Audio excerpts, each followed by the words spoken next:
Jasmine Washington watched as the airline CEO's face drained of color on the video call. "You've grounded 37 aircraft because of me?" she asked calmly. The man nodded, sweat beading his forehead. 3 hours ago, she'd been denied her first-class seat. Now she owned the skies.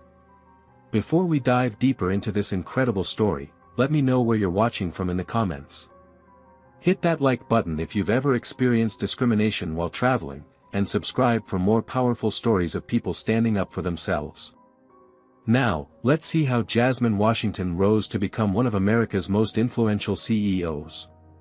Jasmine Washington didn't start her journey with plans to shake up the airline industry. At 42 years old, she had already established herself as the brilliant CEO of Phoenix Tech Solutions, one of America's fastest-growing cybersecurity firms. Her reputation in Silicon Valley was impeccable, but the path to get there had been anything but smooth. Growing up in Oakland, California, Jasmine was raised by a single mother who worked tirelessly as a hospital cleaner. Their apartment was small, but her mother's ambitions for her daughter were immense. "You'll go places I never could," she would tell Jasmine every night before bed. "Just remember to take up space in this world. It belongs to you too." Those words became Jasmine's personal mantra when, against all odds, she earned a full scholarship to Stanford University. College life introduced her to a world of privilege she'd never known existed. While her classmates worried about which parties to attend, Jasmine juggled multiple part-time jobs while maintaining a perfect GPA. The constant code switching exhausted her, but failure wasn't an option when you're carrying the hopes of those who came before you. After Stanford, Jasmine secured a spot at Harvard Business School, where she earned her MBA with honors. Even there, she faced professors who seemed surprised by her intelligence and peers who assumed she was an affirmative action admission. Rather than letting their prejudice defeat her, Jasmine channeled her frustration into building an unassailable record of excellence. "You'll need to be twice as good to get half as far," her first mentor had told her. It was a harsh reality many black professionals understood intimately. So Jasmine worked 80-hour weeks, mastering cybersecurity when the field was still in its infancy. She developed a reputation for spotting vulnerabilities others missed and creating elegant solutions to complex problems. By 35, she had founded Phoenix Tech Solutions, naming it after the mythical bird that rises from ashes. Within 7 years, the company had grown from a small startup to a powerhouse with over 500 employees and contracts with government agencies, financial institutions, and major corporations. Jasmine's most recent triumph had been securing a $240 million contract with the Department of Defense to protect critical infrastructure from foreign hackers. The achievement had made national news, with Phoenix Tech being celebrated as an American success story. Yet despite her company's high profile, Jasmine herself maintained a relatively low public presence, preferring to let her work speak for itself. One habit Jasmine maintained rigorously throughout her career was flying first class for business trips. This wasn't about luxury but practicality. As the face of her company, she needed to arrive at destinations rested and prepared. First class gave her the space to work uninterrupted and the comfort to arrive without the physical toll of coach travel. Today's trip was particularly crucial. Jasmine was heading to Atlanta for a presentation that could secure a partnership worth billions. Her team had spent months preparing for this opportunity, and as CEO, she needed to be at her absolute best. Her assistant Malcolm had booked her usual first-class ticket on Summit Airlines, a major carrier she frequently used for domestic travel. The night before her flight, Jasmine had reviewed her presentation once more before packing her laptop and a single carry-on. She never checked luggage, another efficiency measure developed over years of business travel. Her wardrobe consisted of impeccably tailored suits from top designers, another conscious choice. In the corporate world, appearance matters, and Jasmine left nothing to chance. As she prepared for bed, Jasmine recalled a conversation with her mentor from years ago. "Take up the space you deserve," Dr. Williams had told her. "Don't shrink yourself to make others comfortable." It was advice she'd followed throughout her career, though it often came with a cost. Every assertion of her authority was scrutinized in ways her white male counterparts never experienced. Every success was met with whispers about diversity hires or affirmative action. The mental taxation of constantly proving her worth never diminished, but Jasmine had developed strategies for managing it. Her personal philosophy was clear: never make a scene, always maintain composure, but never accept disrespect. This approach had served her well as she climbed the corporate ladder, though it required swallowing many indignities along the way. But Jasmine Washington was not one to complain. She was a problem solver by nature and profession. When faced with obstacles, she assessed, strategized, and overcame. Little did she know that her flight to Atlanta would test this philosophy in ways she never anticipated, and force her to decide whether maintaining composure was always the right response to systemic injustice. San Francisco International Airport bustled with early morning travelers when Jasmine arrived for her 8:45 a.m. flight to Atlanta. Dressed in a tailored navy Armani suit with subtle gold accessories, she projected the polished confidence expected of a CEO. Her driver had dropped her at the departures level precisely 90 minutes before takeoff, allowing her ample time to navigate security and prepare for boarding. The first subtle indication that today might be different came at the premium check-in counter. The agent, a young white woman, glanced up at Jasmine with momentary confusion before asking to see her boarding pass and ID. Though the woman processed her documents professionally, Jasmine couldn't help noticing how the same agent had waved through the white executive in front of her with barely a glance at his credentials. This was nothing new.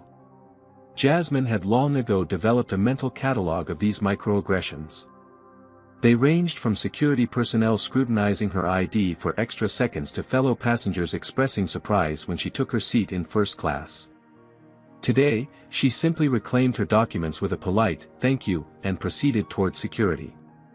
TSA PreCheck usually provided Jasmine with a streamlined experience, but today an agent pulled her aside for random additional screening. As she stood waiting, she observed 3 white male executives passing through without interruption. Again, nothing she hadn't experienced before. Jasmine submitted to the extra scrutiny without complaint, maintaining her dignified demeanor despite the familiar frustration building inside. By the time she reached Gate 14 where her flight to Atlanta was boarding, Jasmine had already mentally compartmentalized these incidents. She had a presentation to review and emails to answer. Her focus needed to be on the meetings ahead, not the routine indignities of travel while black. The gate area was filling with passengers as a Summit Airlines agent announced pre-boarding for those needing assistance, followed by first class. Jasmine gathered her carry-on and approached the priority lane where a male gate agent, whose name tag identified him as Dennis Reynolds, was checking boarding passes. "Boarding pass and ID, please," Reynolds said without looking up as Jasmine approached. She presented both items, watching as his eyes darted between her face and her credentials with obvious skepticism. "Is this your boarding pass?" Reynolds asked, his tone suggesting he already believed it wasn't. "Yes, it is," Jasmine replied calmly. Reynolds frowned, examining the document more closely. "And you're in first class?" "That's correct," Jasmine said, maintaining her composure despite the familiar sinking feeling. She'd had this exact conversation dozens of times throughout her career. "I'll need to see additional identification," Reynolds said, despite having already checked her driver's license. "May I ask why?" "You've already verified my ID," Jasmine inquired politely but firmly. "Just procedure, ma'am," Reynolds replied, though Jasmine had clearly observed multiple passengers board ahead of her without this procedure being applied. As she reached for her wallet to produce a credit card, Jasmine noticed several fellow passengers watching the interaction. Some looked uncomfortable, others seemed almost entertained by her predicament. A white businessman behind her shifted impatiently. Before Jasmine could present additional ID, a flight attendant approached the desk. Her name tag read Brenda Miller. Reynolds leaned over, whispering something to Miller while gesturing subtly toward Jasmine. The flight attendant glanced at Jasmine with a look of assessment that felt all too familiar. "Is there a problem?" Jasmine asked, her voice steady despite the growing knot in her stomach. "Just one moment, please," Reynolds replied before turning back to his whispered conversation with Miller. Finally, Miller stepped forward with a practiced smile. "Ma'am, it appears there's been a slight issue with your booking." "What issue?" "My assistant confirmed this reservation yesterday," Jasmine responded. "Our system is showing a seat reassignment," Miller explained vaguely. "If you could step aside while we board the other first-class passengers, we'll sort this out momentarily." Jasmine stood her ground. "I'd like to understand the specific issue with my confirmed first-class reservation." Miller's smile tightened. "Ma'am, I'm going to need to ask you to step aside. You're holding up the boarding process." The humiliation of being publicly asked to move aside while other passengers watched was familiar but no less painful for its repetition.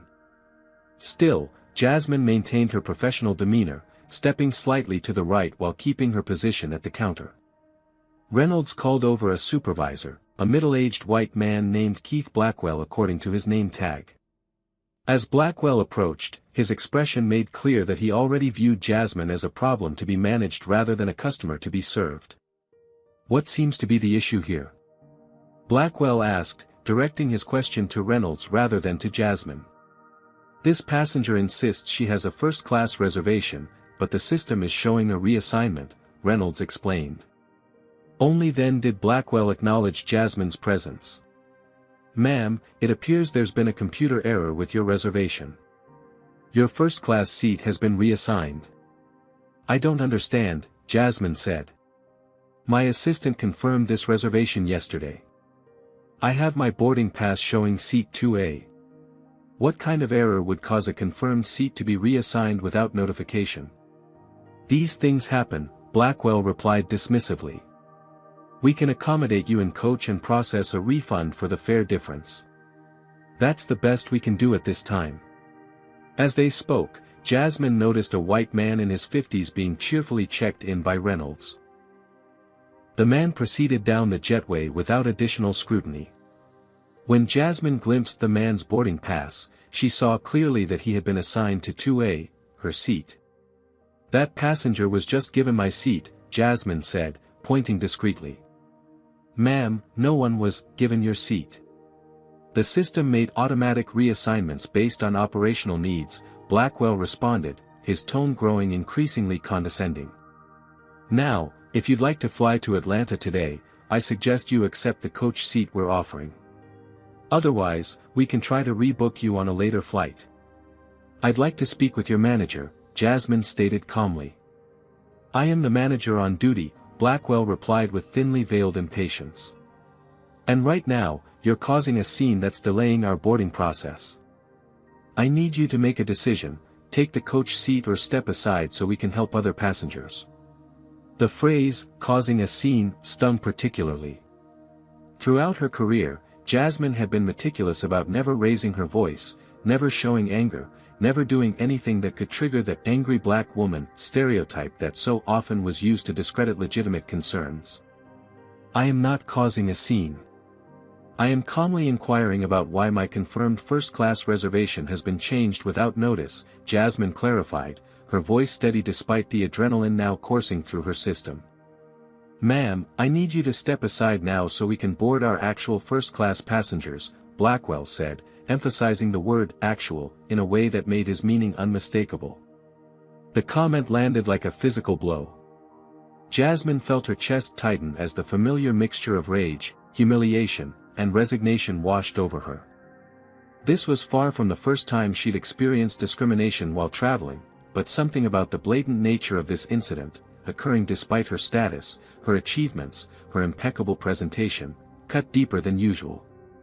With the eyes of fellow passengers on her, Jasmine had a split-second decision to make. She could continue to advocate for herself and risk escalation, potentially missing her important meeting. Or she could retreat, accept the indignity, and deal with it through official channels later.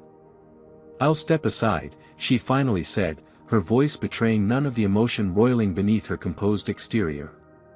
"But I want your full names and employee IDs. This matter is not resolved." "You're welcome to file a complaint through customer service," Blackwell replied, already turning away from her to welcome the next first-class passenger with a suddenly warm smile. Jasmine moved away from the gate, clutching her carry-on handle so tightly her knuckles whitened beneath her skin. 20 years of building a successful company, achieving national recognition, breaking barriers, and still, she could be dismissed and humiliated based solely on assumptions about who belonged in first class. As she watched the remaining passengers board, Jasmine realized that this time, something felt different. Perhaps it was the accumulated weight of 1,000 similar incidents. Perhaps it was the particularly blatant nature of today's discrimination.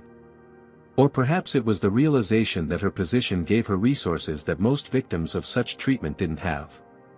Whatever the reason, Jasmine Washington made a decision.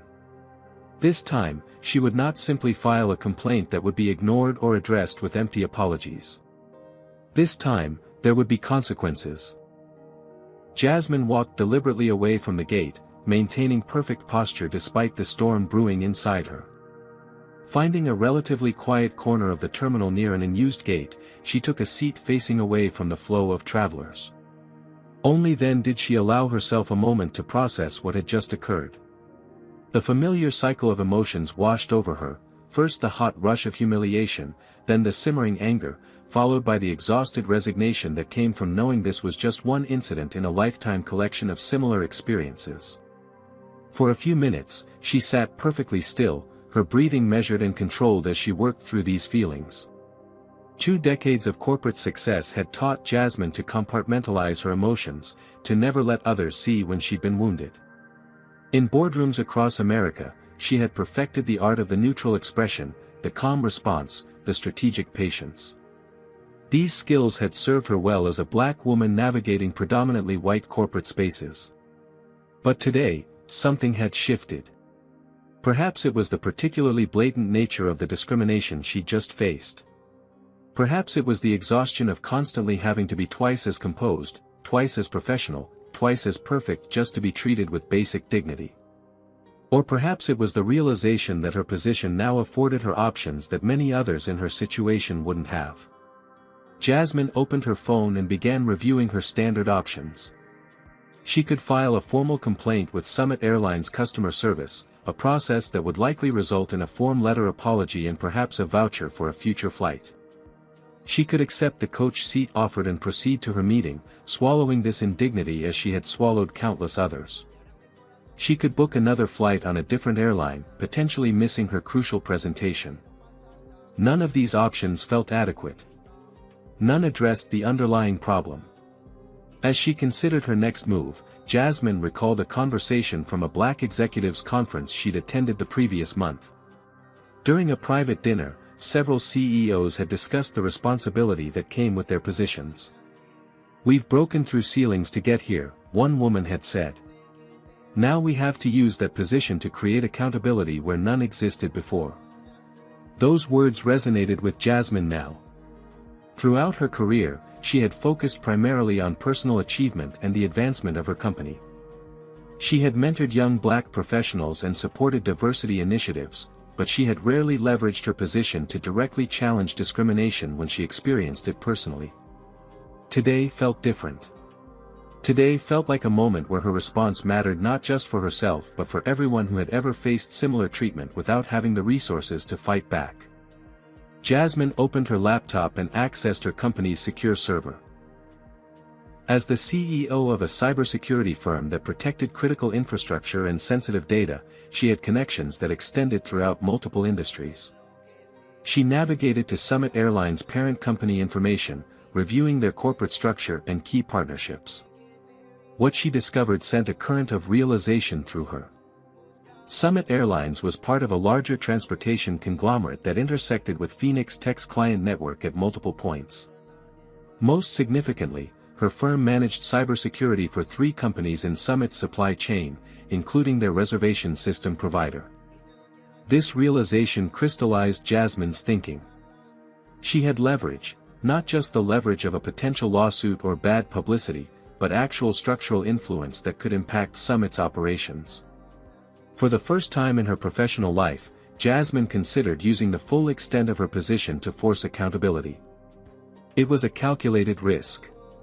Going nuclear could backfire, potentially damaging business relationships or portraying her as vindictive. But allowing such blatant discrimination to go unchallenged felt increasingly intolerable. If someone in her position couldn't create consequences for this behavior, what hope was there for those without her resources? Jasmine made her decision. She would not accept empty apologies or token compensation. She would use her position to demand meaningful change.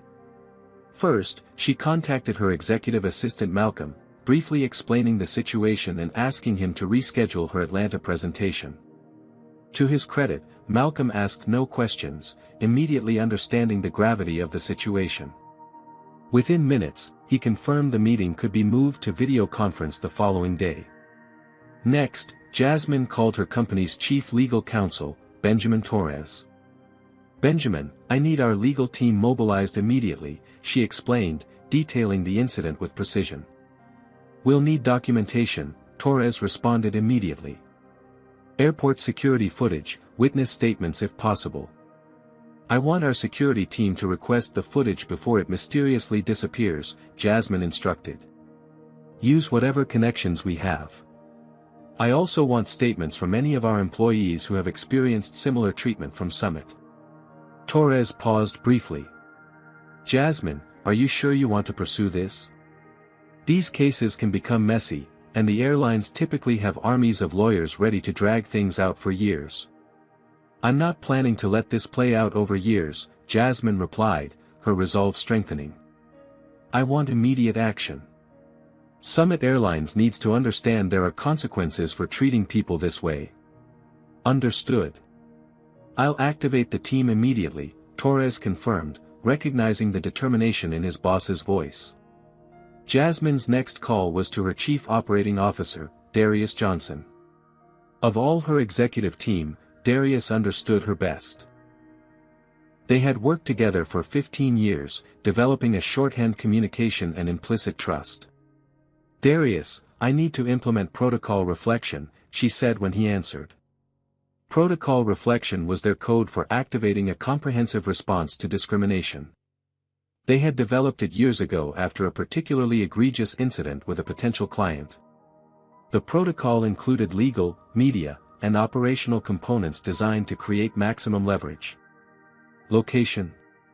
Darius asked simply. "San Francisco International. Summit Airlines." "Nature?" "First-class seat reassigned." Explicitly told to step aside 4 actual, first-class passengers while white male was given my seat. "Intensity?" Their coding system rated discriminatory incidents from 1 to 5. 1 represented subtle microaggressions that were difficult to prove. 5 represented overt, documented discrimination with witnesses. 4, possibly 5. Multiple witnesses. Happened at the gate with plenty of passengers observing. Statements from Reynolds, Miller, and Blackwell clearly indicate bias. Timeline for response. Immediate. I want Summit's executive team aware of the situation within 30 minutes. Full activation of all protocol elements. Consider it done, Darius replied without hesitation. I'll make the necessary connections and have the brief prepared. Are you still on site? Yes, near gate 12. I'm not leaving until this is addressed. Smart. Maintain presence. I'll coordinate from here and connect with you in 20 minutes with the first wave of responses. As Jasmine ended the call, she felt a strange calm descend. Throughout her career, she had been careful to never be perceived as difficult or aggressive. She had accepted slights and indignities with grace, focusing on the long game of building her company and reputation. But sitting in that airport terminal, watching Summit Airlines continue their operations as if nothing had happened, Jasmine Washington made a decision that would change not only her approach but potentially an entire industry. She would use every resource at her disposal to ensure accountability, not just for herself but for everyone who had ever faced similar discrimination without the power to fight back. This was no longer about a seat on an airplane. This was about changing the calculation of risk for companies that allowed discrimination to flourish in their culture. And Jasmine Washington had just decided to make herself a very expensive problem for Summit Airlines to ignore. Jasmine's phone rang exactly 20 minutes later, as promised. Darius Johnson's name flashed on the screen, and she immediately answered. "Tell me what we've got," she said, dispensing with preliminaries. "You're on secure conference line," Darius responded. "I have Rachel from corporate security and Benjamin from legal with me. We've already initiated the first phase of protocol reflection. This is a critical moment in our story, isn't it? Jasmine has reached her breaking point after years of experiencing discrimination while traveling. Have you ever been in a situation where you finally decided enough was enough? Comment number 1 if you believe Jasmine is justified in using her corporate power to address discrimination, or number 2 if you think she should handle this through standard customer service channels. Don't forget to hit that like button if you're enjoying this journey of accountability, and subscribe to stay updated on more stories of people standing up against injustice. Now, let's see what Jasmine's team has discovered about Summit Airlines. Rachel, start with what you found on Summit, Jasmine directed. Summit Airlines has been involved in at least 17 discrimination complaints over the past year alone, Rachel Thompson, Phoenix Tech's head of corporate security, reported. 3 of those cases involved black executives being downgraded or challenged about their first-class seats. None resulted in meaningful consequences for the airline. They've recently acquired 2 smaller carriers that were struggling financially, Rachel continued. This has left them with significant debt just as they're trying to expand international routes. They're in a precarious position financially, with their stock price already down 12% this quarter. What about their leadership? Jasmine asked. CEO Richard Wagner has been with the company for 8 years. Under his leadership, Summit has grown rapidly but with recurring issues around customer service and corporate culture. There have been at least 3 discrimination lawsuits settled confidentially during his tenure. Wagner himself has been accused of creating a boys' club atmosphere in the executive suite. Jasmine processed this information quietly. Benjamin, what are our legal options? Based on your description of events, we have grounds for multiple causes of action, the attorney responded. Discrimination in public accommodations under federal law, violation of California state civil rights protections, potentially breach of contract regarding your confirmed reservation. But litigation would be lengthy and likely end in a confidential settlement that doesn't address the systemic issues. I'm not interested in a settlement, Jasmine clarified. I want systemic change. Then we need to use leverage beyond legal action, Benjamin advised. Rachel has identified several pressure points we can exploit. Tell me, Jasmine instructed. Summit has a pending application with the Transportation Department for expanded international routes, Rachel explained. Approval is expected within weeks, but any hint of systematic discrimination could delay or derail that process. Additionally, they're currently under review for safety compliance after several near-miss incidents last quarter. Any connections we can utilize there? Jasmine inquired. Franklin Hayes sits on the Transportation Oversight Committee, Darius interjected. Phoenix Tech handled his company's security overhaul last year. He's already agreed to take your call in the next hour. Jasmine nodded to herself. Franklin Hayes was a respected former senator who now wielded significant influence in transportation regulation. His involvement could apply substantial pressure on Summit. What about our business connections to Summit? She asked. Darius cleared his throat. This is where things get interesting. 3 years ago, we signed a contract with Global Res Systems, which provides reservation management for several airlines, including Summit. Our security protocols protect their entire booking infrastructure. Additionally, we secure the communication systems for Aerotech, which handles maintenance software for Summit's fleet. The implications were clear.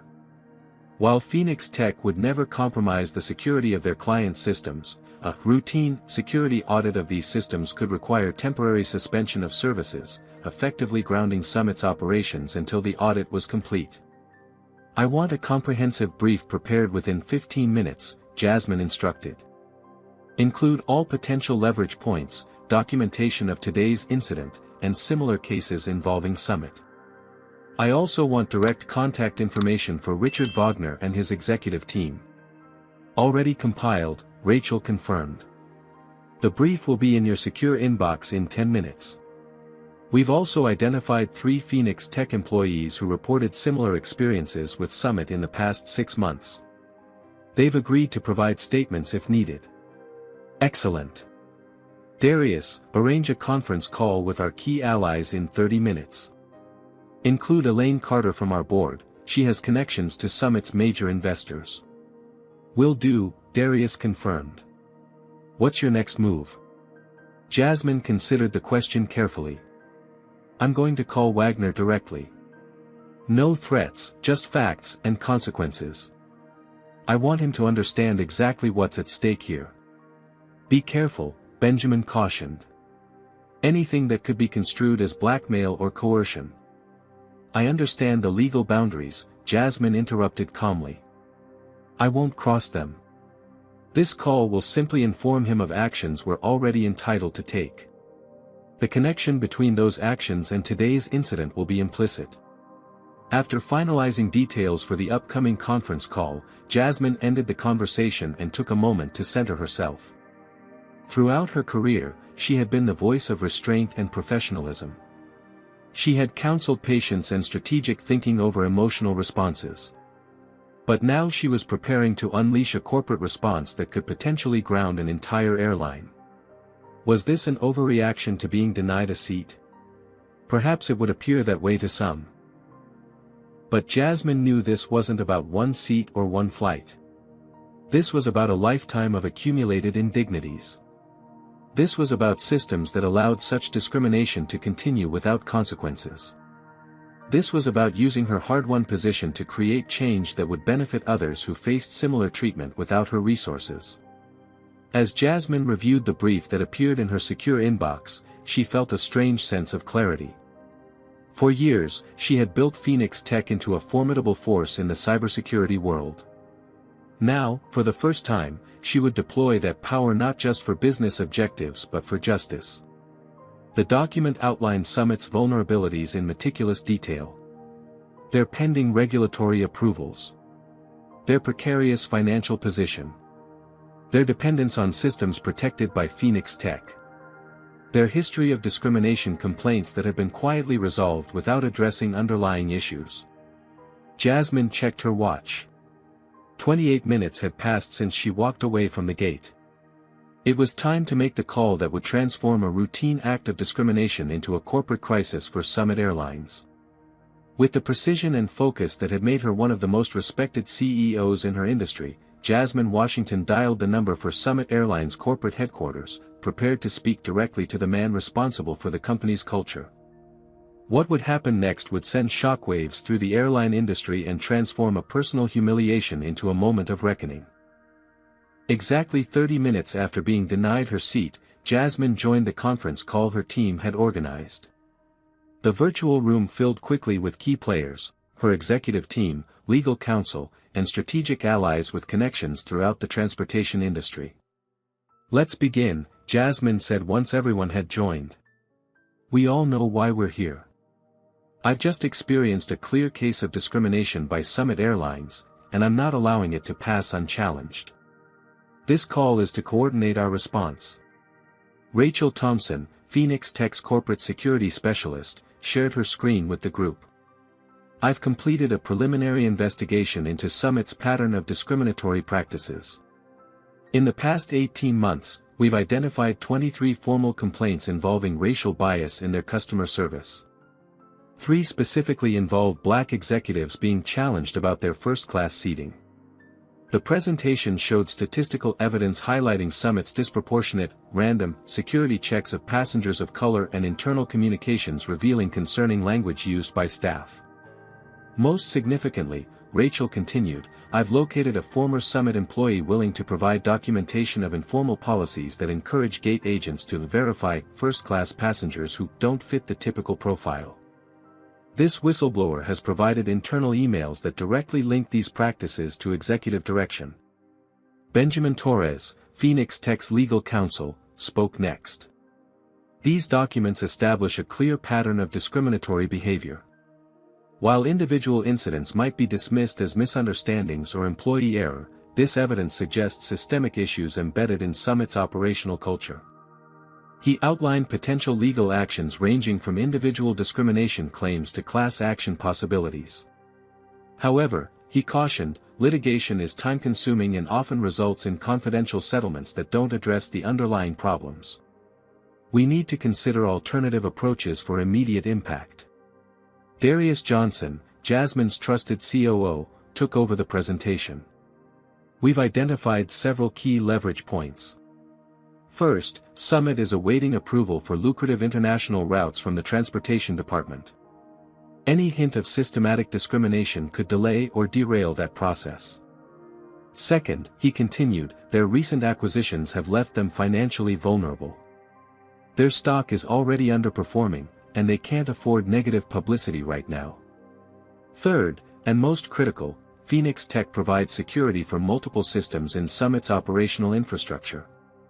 Their reservation system, maintenance software, and communications networks all depend on our security protocols. Elaine Carter, a respected board member with extensive connections throughout the transportation industry, spoke next. I've spoken with 2 members of Summit's board. Privately, they've acknowledged ongoing concerns about the company's culture but claim their hands are tied by Wagner's leadership approach. They're desperate for positive PR right now due to recent safety concerns. What safety concerns? Jasmine asked sharply. 3 near-miss incidents in the past quarter, Elaine explained. Nothing that made major headlines, but enough to trigger additional FAA scrutiny. They cannot afford another public relations problem. The group discussed various approaches, from media exposure to regulatory complaints. But it was Dr. Franklin Hayes, the former senator now serving on the Transportation Oversight Committee, who provided the most sobering perspective. I've reviewed the documentation, Hayes said gravely. This goes beyond one incident or even a series of incidents. What we're seeing is a corporate culture that tacitly endorses discriminatory practices while maintaining plausible deniability. In my experience, such cultures don't change without significant external pressure. Jasmine listened carefully to each perspective, asking pointed questions and considering options. This wasn't just about personal vindication but about leveraging her position to create systemic change. Here's what we're going to do, she finally announced. This requires a multi-pronged approach. She outlined her strategy methodically. First, I'll contact Richard Wagner directly. No threats, just a clear presentation of the facts and our intended response if meaningful action isn't taken immediately. Second, we'll prepare documentation for regulatory authorities regarding Summit's pattern of discrimination. Franklin, I'd like you to personally deliver this to the Transportation Department's review committee. Third, Rachel will compile all evidence for potential media release if Summit fails to respond appropriately. Elaine, please confidentially brief key investors about the situation. Finally, Jasmine concluded, I want our technical team ready to initiate a comprehensive security audit of all systems connected to Summit's operations. To be clear, this would be a legitimate audit based on identified concerns, not retaliatory action. But the timing will send an unmistakable message. The group discussed specifics, refining the approach and establishing clear boundaries to ensure all actions remained ethical and legal. This wasn't about vengeance but accountability, creating consequences significant enough to force meaningful change. As the call concluded, Jasmine felt a strange mixture of emotions.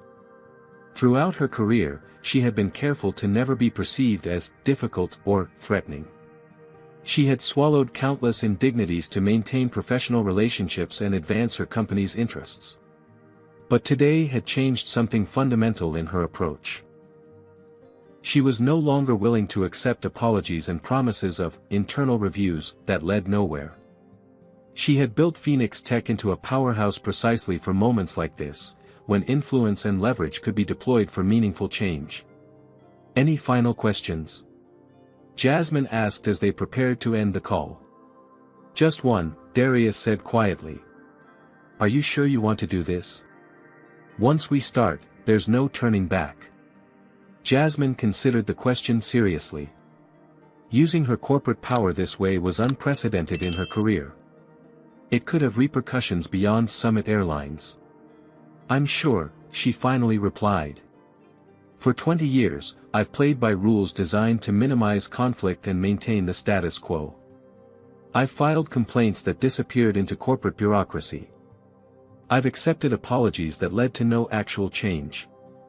I've been professional while watching the same patterns repeat endlessly. She paused, choosing her next words carefully. Most people who experience discrimination don't have the resources to fight back effectively. They can't make phone calls that reach boardrooms and regulatory agencies. They don't have legal teams ready to act on their behalf. But I do. And if I don't use that position when I experience these things firsthand, what message does that send? The question hung in the virtual air for a moment before Franklin Hayes spoke up. It sends the message that even at the highest levels of corporate America, we're expected to accept discriminatory treatment as the cost of doing business, he said gravely. I think you're making the right call, Jasmine. With that affirmation, the meeting concluded. Jasmine's team dispersed to execute their assigned tasks, leaving her alone in the quiet corner of the airport terminal. She checked her watch. 45 minutes had passed since she'd been denied boarding. Her flight had departed, carrying another passenger in her seat. But Jasmine Washington was no longer concerned about getting to Atlanta. She had a different destination in mind now, accountability. As she prepared for her direct call to Summit CEO, Jasmine felt a surprising sense of calm. Throughout her career, she had been taught that success required accommodation, swallowing pride, accepting injustice, focusing on long-term goals rather than immediate grievances. Today, she was rewriting that playbook. Today, she would demonstrate that power, properly applied, could create consequences for discrimination that no corporate entity could afford to ignore. Jasmine dialed the number for Summit Airlines corporate headquarters, ready to speak truth directly to power. Summit Airlines Executive Office, how may I direct your call? The receptionist's polished voice greeted Jasmine with professional courtesy. This is Jasmine Washington, CEO of Phoenix Tech Solutions. I need to speak with Richard Wagner immediately. A brief pause followed. Mr. Wagner is in meetings all morning. Would you like to leave a message or schedule a call for later this week? This is an urgent matter that requires immediate attention, Jasmine replied evenly. Please inform Mr. Wagner that I'm calling regarding a serious discrimination incident that occurred at your San Francisco gate less than an hour ago, involving me personally. Another pause, longer this time. One moment, please. Jasmine waited patiently, reviewing her notes one final time. She had rehearsed this conversation mentally, anticipating objections and deflections. When dealing with corporate leadership, preparation was everything. After nearly 2 minutes of hold music, a different voice came on the line. Ms. Washington. This is Heather Bridges, Mr. Wagner's executive assistant. I understand you're calling about an incident at SFO. That's correct, and I need to speak directly with Mr. Wagner. I'd be happy to take the details and have our customer relations team contact you, Bridges offered, following the standard protocol for deflecting executive-level complaints. Ms. Bridges, Jasmine responded, her tone remaining pleasant but firm, let me be clear. I'm not calling as a dissatisfied customer seeking a voucher or an apology. I'm calling as the CEO of Phoenix Tech Solutions, the company that provides security for your reservation systems, maintenance software, and communications networks. This conversation needs to happen with Mr. Wagner, and it needs to happen now. The mention of Phoenix Tech created an immediate shift in the assistant's tone. Of course, Ms. Washington. Let me see if I can interrupt Mr. Wagner's meeting. Less than 30 seconds later, Richard Wagner's voice came through the line. Jasmine Washington. Richard Wagner here. Heather says there's been some kind of incident. What can I do for you? His tone was casual, almost dismissive, as if this were a minor operational hiccup rather than a significant legal and ethical issue. This was the voice of a man accustomed to problems being handled several layers below his attention. "Mr. Wagner, approximately 50 minutes ago, I was denied boarding for my confirmed first-class seat on Summit Flight 2743 from San Francisco to Atlanta. Your gate agent Dennis Reynolds, flight attendant Brenda Miller, and supervisor Keith Blackwell explicitly discriminated against me based on race, reassigning my seat to a white male passenger who boarded after me." Wagner's tone immediately shifted to damage control mode. "Ms. Washington, I'm terribly sorry to hear about this unfortunate experience. I assure you we take these matters very seriously." "Mr. Wagner," Jasmine interrupted calmly, "I didn't call to hear boilerplate apologies. I called because Summit Airlines has a documented pattern of discriminatory practices that my team has now thoroughly investigated." She proceeded to outline the evidence her team had compiled. Statistical data showing disproportionate verification of black first-class passengers, internal communications revealing problematic policies, witness accounts from similar incidents, and statements from former Summit employees describing a culture that tacitly endorsed discriminatory practices. "This isn't about one incident or one employee," Jasmine continued. "This is about systemic issues embedded in Summit's operational culture, issues that ultimately stem from leadership." Wagner's response grew defensive. "With all due respect, Ms. Washington, you're making sweeping accusations based on what sounds like an unfortunate misunderstanding. I'm happy to look into this specific incident, but 5 similar incidents in the past month alone," Jasmine stated flatly. "All involving black executives challenged about their first-class seats. All documented. All handled with form-letter apologies and no meaningful changes." The silence that followed told Jasmine her information had landed effectively. "Where did you get this information?" Wagner finally asked, his voice tighter. "That's not relevant to our discussion. What is relevant is how Summit intends to address these systemic issues, beginning with today's incident." Wagner attempted to pivot to a more conciliatory approach. "I understand you're upset, and rightfully so if things transpired as you've described. I'd be happy to offer you our sincere apologies, complimentary first-class travel for a year, and—" "Mr. Wagner," Jasmine interrupted again, "I'm not interested in personal compensation. I'm interested in accountability and systemic change." She paused deliberately before continuing. "You should know that I've already briefed Franklin Hayes on the Transportation Oversight Committee regarding these issues. As you're aware, your application for expanded international routes is currently under review by his committee." The mention of Hayes and the pending routes created another telling silence. These routes represented hundreds of millions in potential revenue that Summit had already factored into their growth projections. "That seems disproportionate for a seating misunderstanding," Wagner finally responded, tension evident in his voice. "This wasn't a misunderstanding. This was discrimination, plainly executed and witnessed by dozens of passengers," Jasmine corrected. "And my conversation with the Transportation Committee isn't about seeking punishment.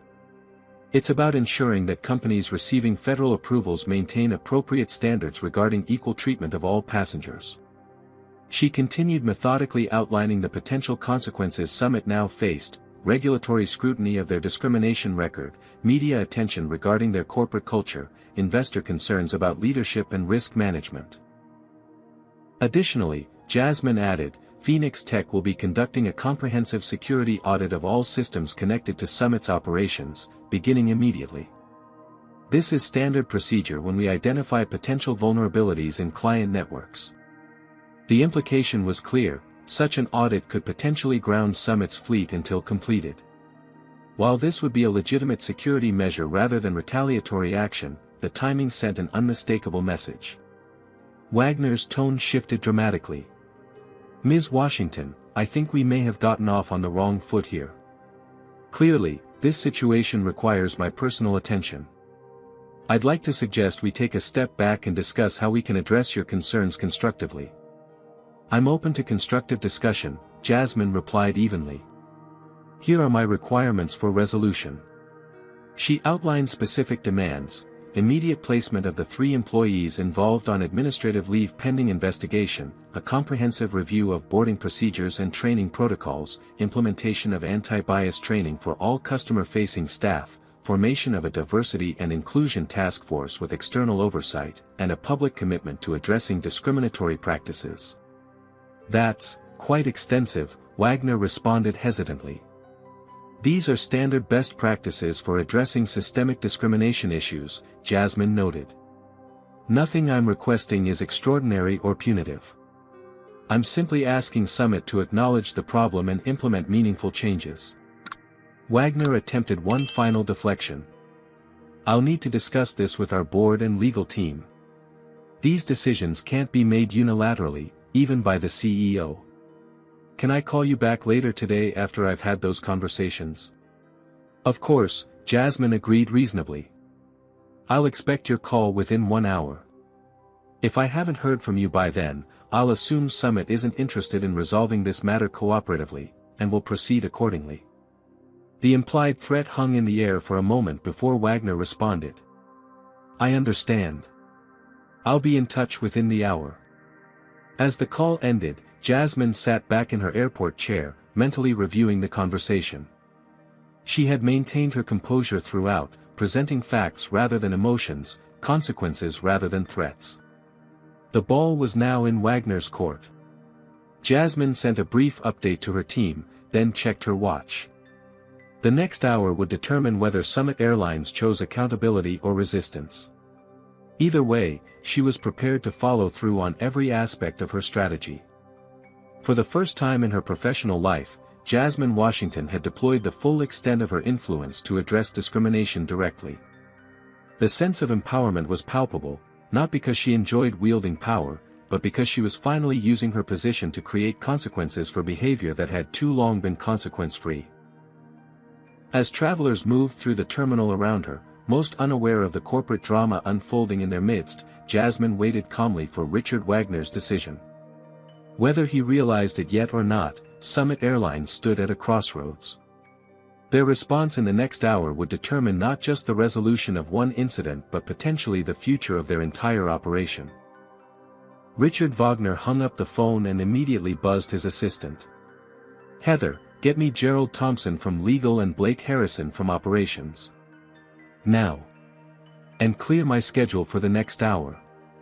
As CEO of Summit Airlines, Wagner had navigated countless crises during his 8-year tenure. Fuel cost spikes, union negotiations, weather disruptions, even a minor security breach last year. But something about Jasmine Washington's calm, methodical approach left him genuinely unsettled. Within minutes, his office began filling with Summit's crisis team. Gerald Thompson, the airline's chief legal counsel, arrived first, followed by Blake Harrison, head of operations. Soon the room contained Summit's entire executive leadership, hastily assembled to address what Wagner was now describing as an existential threat.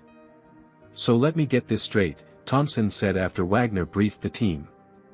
"A passenger was denied her first-class seat, and now we're treating this as a company-wide emergency?" "Not just any passenger," Wagner corrected. "The CEO of Phoenix Tech Solutions. The company that secures virtually every digital system we rely on. And she's got documentation of discriminatory practices, connections to the Transportation Committee reviewing our international routes application, and apparently the ability to initiate a security audit that could ground our entire fleet." The room fell silent as the implications sank in. Could she really do that? Harrison finally asked. "Ground our aircraft through a security audit?" "Technically, yes," responded Melissa Chen, Summit's technology officer. "Phoenix Tech security protocols are embedded throughout our systems. A comprehensive audit would require temporary suspension of electronic ticketing, crew scheduling, maintenance tracking, essentially every operation that keeps our planes flying." "But that would be clearly retaliatory," Thompson interjected. "We could sue for interference with business operations. By the time that lawsuit made it through the courts, we'd be bankrupt," Wagner replied flatly. "And she's being careful to frame everything within legitimate business and regulatory frameworks. There's nothing explicitly retaliatory in her actions. As the discussion continued, Wagner's phone lit up with increasingly alarming messages.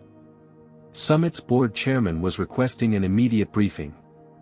A contact at the transportation department mentioned unusual inquiries about Summit's discrimination complaint history. 2 major institutional investors had called expressing concerns about emerging compliance issues. She's moving fast, Wagner observed grimly, showing the messages to his team. And she's leveraging every connection she has. Thompson, ever the pragmatist, cut to the chase. What exactly are her demands? Wagner outlined Jasmine's requirements. Administrative leave for the employees involved, comprehensive review of procedures, anti-bias training, diversity task force, public commitment to addressing discriminatory practices. That's actually relatively reasonable, Thompson admitted reluctantly. Given what she could be demanding. No 8-figure lawsuit, no punitive damages, not even personal compensation. But it's an admission of guilt. Harrison protested. If we do all this, we're essentially confirming that we have a discrimination problem. Wagner's assistant interrupted with another urgent message. Phoenix Tech had formally notified Summit's technology partners about a pending security audit set to begin within 2 hours. We don't have time to debate this, Wagner decided.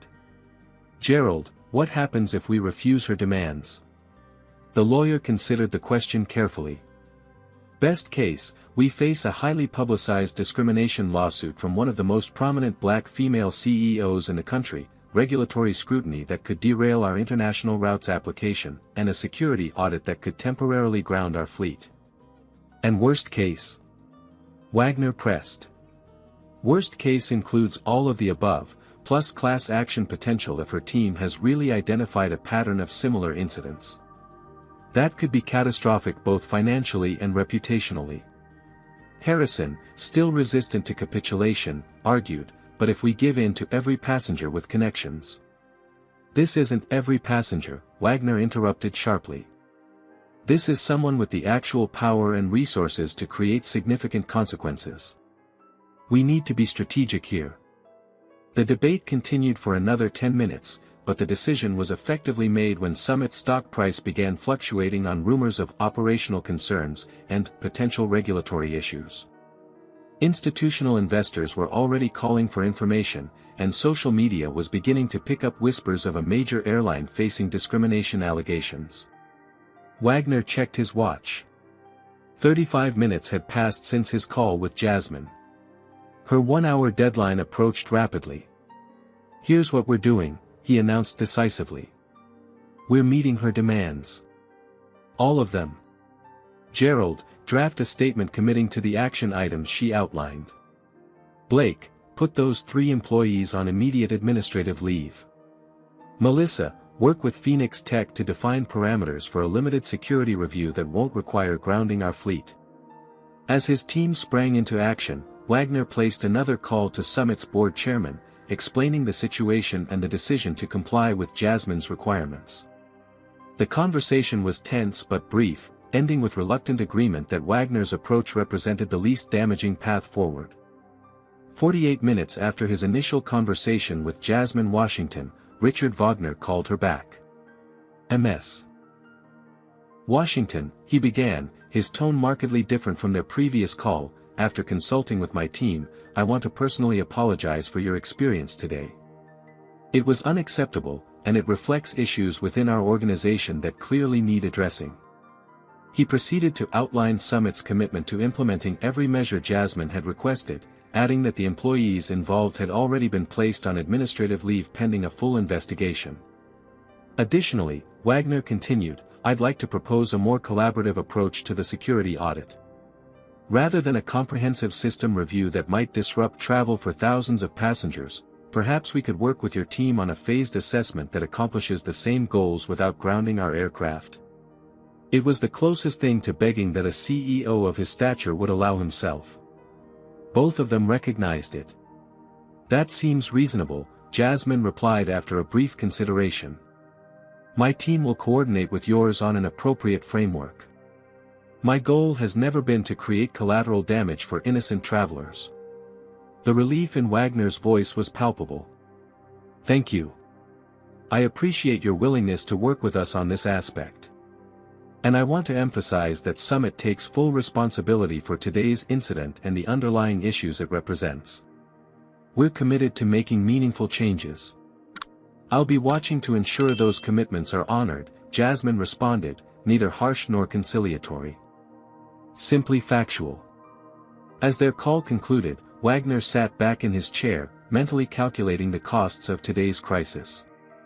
The actual expenses, training programs, external consultants, potential settlements with other discrimination victims, would be substantial but manageable. The true cost had been to his ego and Summit's autonomous operation. For the first time in his career, Wagner had been forced to capitulate entirely to external demands, recognizing that the alternative would be far worse. Meanwhile, across the airport, Jasmine updated her team on Summit's decision. The response was muted satisfaction rather than celebration. This hadn't been about winning, but about creating accountability where none had existed before. Phoenix Tech will work with Summit on a reasonable security assessment framework, Jasmine instructed her team. I want it to be thorough but not punitive. The goal is verification of appropriate systems and protocols, not disruption of service. Darius nodded. And the regulatory angle? Franklin will continue monitoring Summit's compliance through normal channels, Jasmine decided. If they follow through on their commitments, there's no need for additional scrutiny. If they backslide, we reevaluate. As her team acknowledged these instructions, Jasmine felt a complex mixture of emotions. The swift resolution validated her decision to leverage her position, yet the necessity of doing so highlighted how different the outcome might have been for someone without her resources and connections. The power dynamics had shifted dramatically in 50 minutes. A black woman denied her rightful seat had transformed from victim to change agent, using corporate influence to force accountability from an entire organization. The implications extended far beyond one incident or even one airline.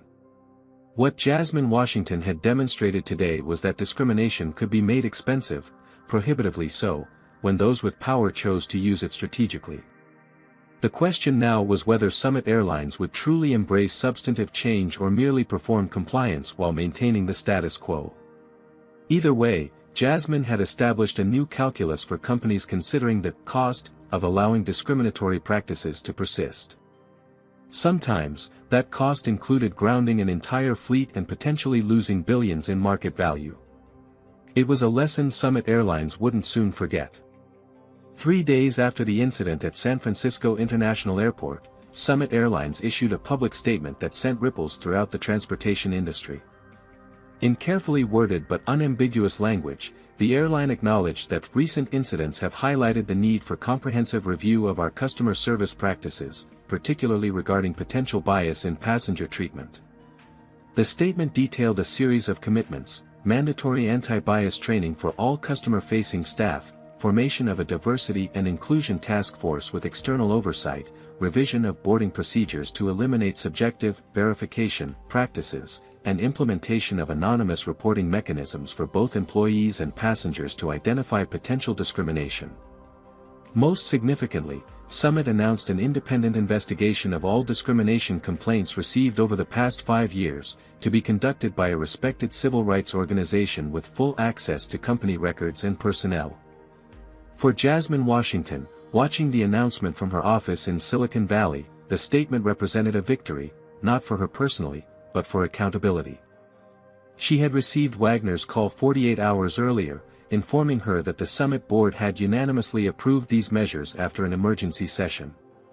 The scope exceeds what you initially requested, Wagner had explained, a note of grudging respect in his voice.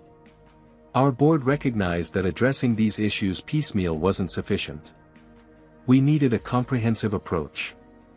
Jasmine had thanked him professionally, neither gloating nor offering absolution. This wasn't about personal vindication but systemic change. The true test would be implementation and follow-through, not promises and press releases. The day after Summit's announcement, Jasmine received an unexpected call from Elaine Carter, her board member with deep connections throughout the transportation industry.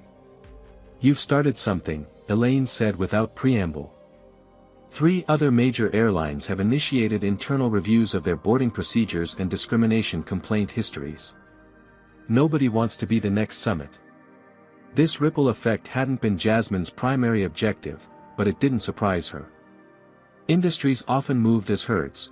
When one company implemented significant changes, particularly in response to a crisis, competitors typically followed suit rather than risk being perceived as lagging on important issues. What did surprise Jasmine was the volume of messages she began receiving from employees of color throughout the airline industry, sharing their own experiences of discrimination and expressing gratitude for her stand against Summit. Flight attendants, pilots, ground crew, reservation agents, dozens reached out through professional networks and social media, many describing similar incidents they had witnessed or experienced personally. 1 week after the incident, Jasmine made a decision that would extend the impact of her confrontation with Summit. During Phoenix Tech's quarterly earnings call, she announced the establishment of a new foundation focused specifically on addressing discrimination in transportation. The Transportation Equity Initiative will provide legal support, advocacy, and resources for individuals who experience discrimination while traveling, Jasmine explained to analysts and investors. While Phoenix Tech's primary mission remains cybersecurity, we recognize that true security encompasses dignity and equal treatment for all.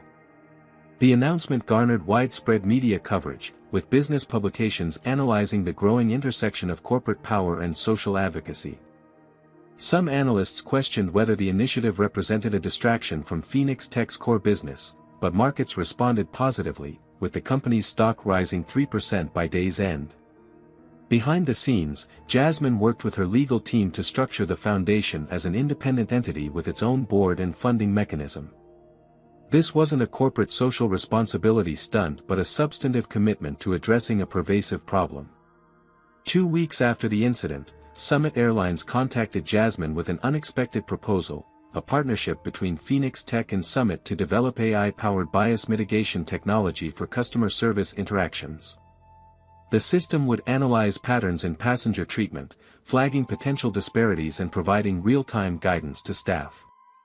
"We've been thinking about how technology might help address these issues more systematically," Wagner explained during their call. "Your company's expertise in AI and data security makes you the ideal partner for this initiative." Jasmine recognized the proposal for what it was, part genuine attempt at improvement, part public relations strategy to transform a negative story into a progressive partnership. After consulting with her executive team, she agreed to the collaboration under specific conditions regarding data usage, transparency, and independent verification of outcomes. The partnership announcement generated another wave of positive coverage for both companies, with technology and transportation publications highlighting the innovative approach to addressing bias through AI applications. Summit stock, which had initially dropped following the discrimination revelations, recovered much of its lost value. As Summit implemented its promised changes, Jasmine received regular updates through both official channels and informal sources within the company. Dennis Reynolds and Keith Blackwell remained on administrative leave while the independent investigation proceeded. Brenda Miller, the flight attendant involved in the incident, had reportedly requested a transfer to the company's training department, where she eventually became involved in developing the new anti-bias curriculum.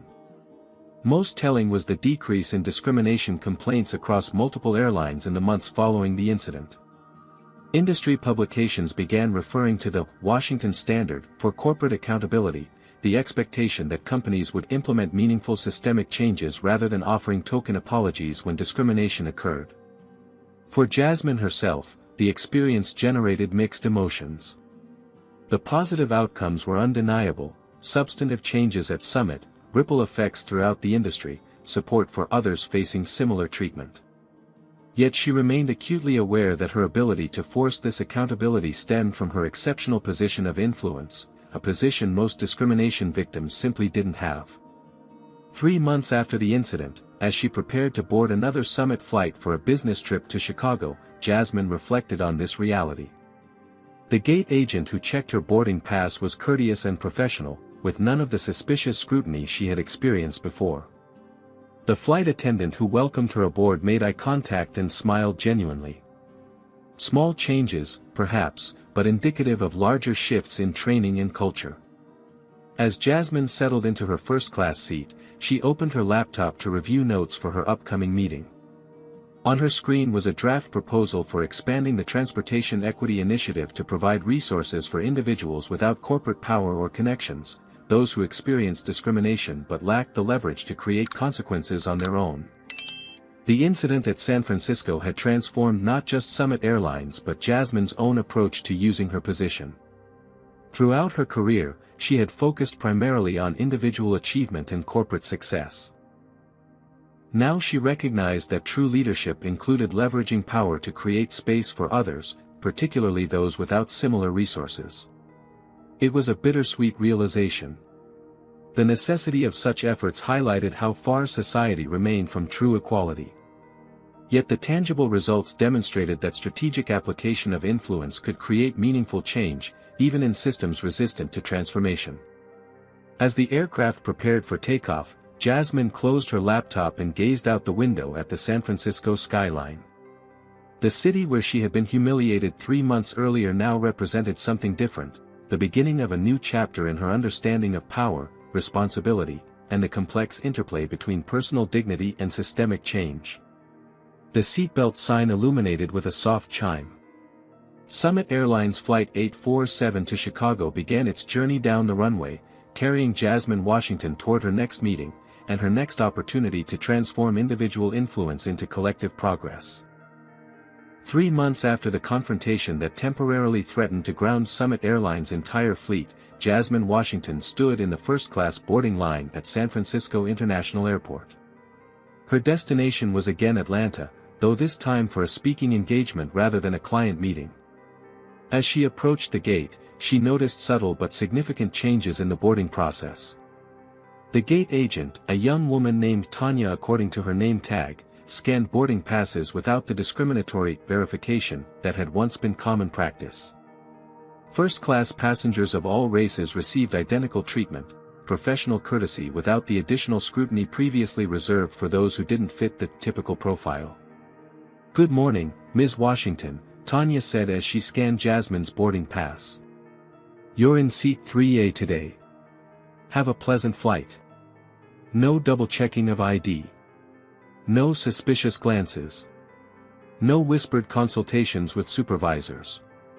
Just the standard service any first-class passenger should expect."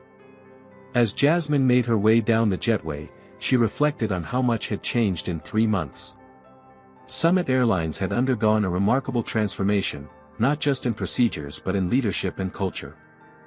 Following the independent investigation, 3 senior executives had resigned, including the vice president of customer service who had implemented the problematic boarding verification policies. The airline's board had appointed Gabriel Rodriguez as Summit's new chief inclusion officer, with direct reporting lines to the CEO and board. Rodriguez, a respected former civil rights attorney, had been granted unprecedented authority to review and revise company policies. Her first acts included implementing the comprehensive anti-bias training program and establishing clear metrics for measuring improvement in passenger experience across demographic groups. Most significantly, Summit had published transparent data regarding its discrimination complaints and resolution processes, a level of accountability unprecedented in the airline industry. Other carriers had initially criticized the move as creating unnecessary liability, but passenger response had been overwhelmingly positive, with Summit's customer satisfaction scores rising 15% among travelers of color. Boarding the aircraft, Jasmine was greeted by a flight attendant whose name tag identified her as Michelle. "Welcome aboard, Ms. Washington. May I take your jacket?" The professional service continued as Jasmine settled into her seat. There was no hint of the skepticism or resentment she had sometimes encountered from flight crews after the incident became public. Summit's training had apparently been effective in helping staff understand that accountability for discrimination wasn't an attack on the company but an opportunity for improvement. As other passengers boarded, Jasmine opened her laptop to review her presentation for the transportation industry conference where she would be speaking tomorrow. The organizers had invited her to discuss corporate accountability and equity in transportation, a topic that had gained significant attention following the Summit incident. The presentation outlined key lessons from her experience, how discrimination often persisted because it remained consequence-free for corporations, how standard complaint procedures typically led to token apologies rather than systemic change, and how those with influence could use their position to create accountability that benefited others without similar resources. Looking up from her laptop, Jasmine noticed a familiar face several rows ahead, Brenda Miller, the flight attendant who had been involved in the original incident. Miller had indeed transferred to Summit's training department, where she now led workshops on recognizing and addressing unconscious bias. According to Jasmine's contacts within Summit, Miller had become an unexpected advocate for change, often sharing her own learning journey with new employees. As the flight reached cruising altitude, Jasmine reflected on the personal toll of the past 3 months. The constant media attention had been exhausting. Critics had accused her of overreacting, of weaponizing her corporate power, of being just another angry black woman. Supporters had sometimes placed her on an uncomfortable pedestal, treating her as an infallible champion rather than a human being responding to injustice. The reality, as always, was more complex than either narrative suggested. Jasmine had never sought to become a symbol or to launch a movement. She had simply reached her breaking point after years of swallowing similar indignities, and she had used the resources available to her to create consequences where none had existed before. The flight attendant approached with a beverage service, interrupting Jasmine's reflections. "Ms. Washington. I just wanted to say, thank you." Jasmine looked up, surprised by the personal comment. "I've been with Summit for 12 years, the attendant continued quietly. What happened after your incident, it changed things for a lot of us. Not just policies but how it feels to work here." Before Jasmine could respond, the woman continued her service routine, moving efficiently to the next passenger. But the brief interaction highlighted another dimension of the transformation, the impact on employees who had recognized problems within the company culture but lacked the power to address them. According to industry publications, discrimination complaints across multiple airlines had decreased 37% in the 3 months since the incident.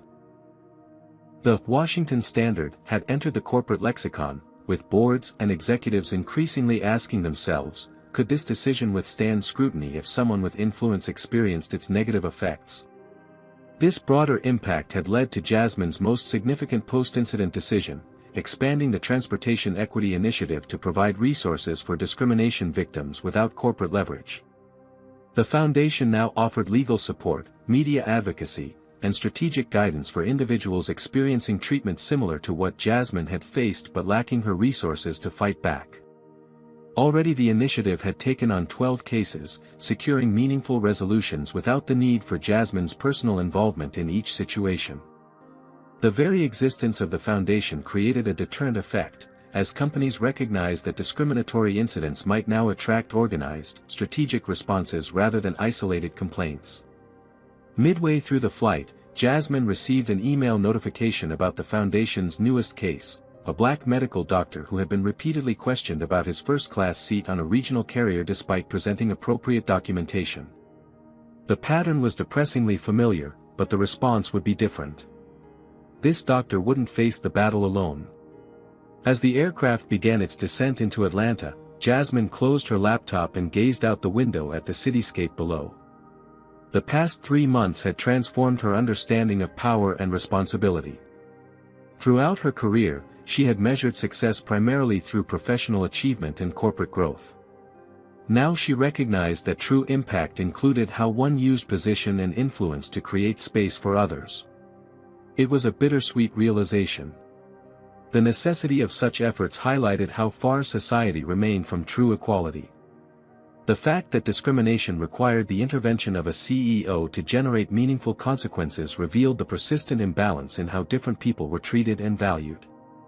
Yet the tangible results, Summit's transformed practices, the industry-wide ripple effects, the individual cases now receiving proper attention, demonstrated that strategic application of influence could create real change, even in systems resistant to transformation.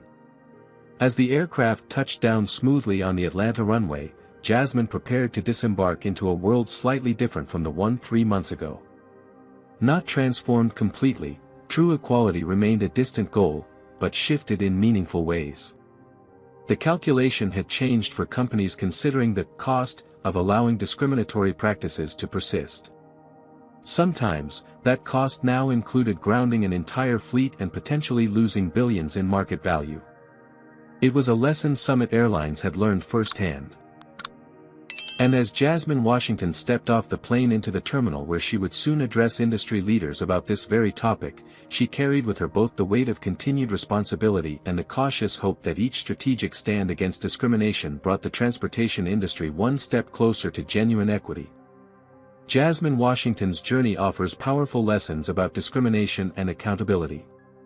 When faced with racism, most victims have limited recourse, filing complaints that disappear into corporate bureaucracy or accepting token apologies that lead to no real change. What made Jasmine's case different was her ability to create consequences. The most important takeaway isn't that discrimination requires CEO-level influence to address, it's that accountability matters. When discriminatory actions remain consequence-free, they continue unchecked. By leveraging her position, Jasmine demonstrated that making discrimination expensive, prohibitively so, can transform corporate behavior overnight. Her story reveals how power dynamics typically protect systems that enable discrimination. Most victims lack the resources to fight effectively, allowing companies to dismiss incidents as misunderstandings, rather than addressing systemic problems. The creation of the Transportation Equity Initiative represents the true victory, extending protection to those without corporate power. This foundation ensures that future victims won't face these battles alone, gradually shifting the calculation for companies considering the cost of allowing discriminatory practices to persist. The lesson is clear: meaningful change requires accountability, and accountability requires consequences. Sometimes one person's strategic stand can transform an entire industry. What discrimination have you witnessed or experienced while traveling? Would you have handled Jasmine's situation the same way? Comment below with your thoughts. If this story resonated with you, please hit that like button and subscribe to our channel for more powerful narratives about standing up against injustice. Share this video with someone who needs to understand the importance of creating accountability. Thank you for watching, and remember, your voice matters in the fight against discrimination.